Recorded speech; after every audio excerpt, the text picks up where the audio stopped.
سلام بچه‌ها، امروز میخوام بهتون کوکی چاکلت چیپس آموزش بدم.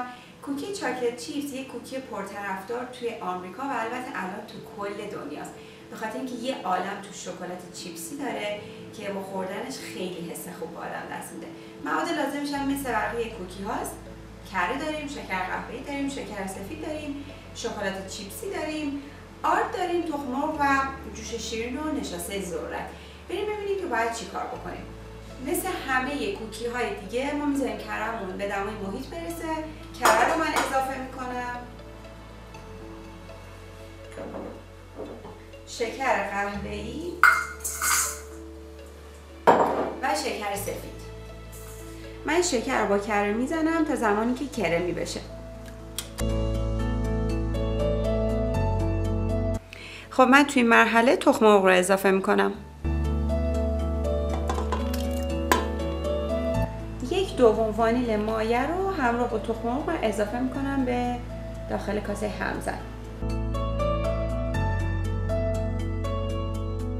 توجه کنید که حتما دور کاسه همزن رو مرتب هم بزنید، یعنی جدا کنید. به دیواره ها مواد میچسبه و خوب هم نمیخوره.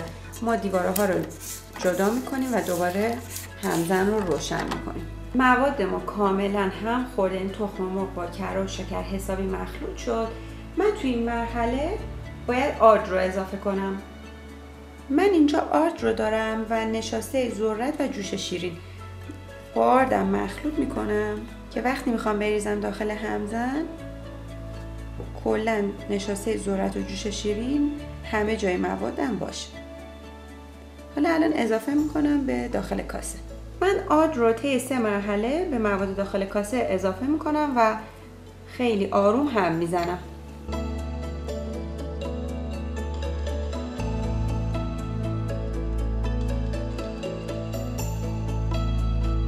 در حد مخلوط شدن ما آرد رو با بقیه مواد مخلوط کردیم و الان من شکلات رو اضافه میکنم.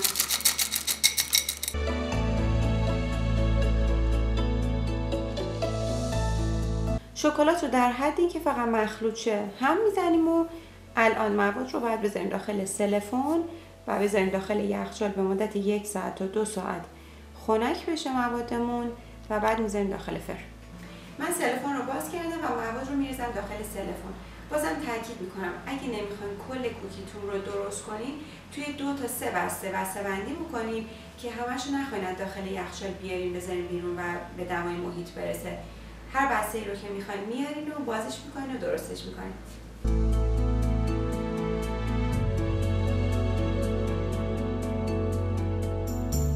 بچه‌ها من کوکی رو بسته بندی کردم و میذارم داخل یخچال 1 تا 2 ساعت بمونه. فقط توجه کنید که حسابی این کوکی باید خنک باشه وگرنه توی فر پهن میشه. کوکیمون خنک شد توی یخچال. من کوکی چاکلت چیپس اصولا بزرگ خوبه، یعنی قشنگ وقتی میخوری قشنگ سیر بشی و کوکی بزرگی داشته باشی. خوشگل‌تر هم هست. در نتیجه من کوکی رو 70 گرم میگیرم. شما میتونید هم اندازه‌ای که دوست داشتین کوکیتون رو بگیرین.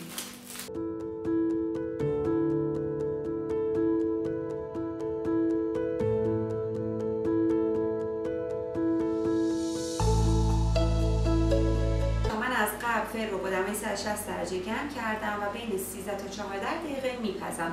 بازم تاکید میکنم فرهای مختلف قدرت‌های مختلفی دارن.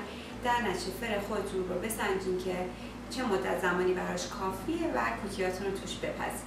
توجه کنید دور کوکی کمی قهوه‌ای شده و وقتی دست میزنیم کاملا دور کوکی سفته، ولی روی کوکی رو که دست میزنیم ببینید الان یه خورده تکون میخوره، یعنی نرمه. این کوکی الان پخته، یعنی نشونه پخته شدنش اینه. اگه شما دست بزنید و روی کوکیتون سفت باشه یعنی کوکی رو زیاد پختین و کوکیتون بعد 1 روز خشک میشه.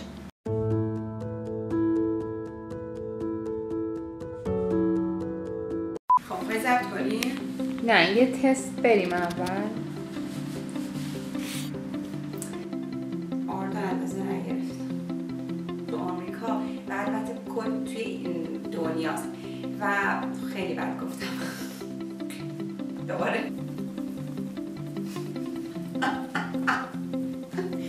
خب تکرار میکنم که فر من با فر شما فرق داره و فرهای مختلف کلا دمای مختلفی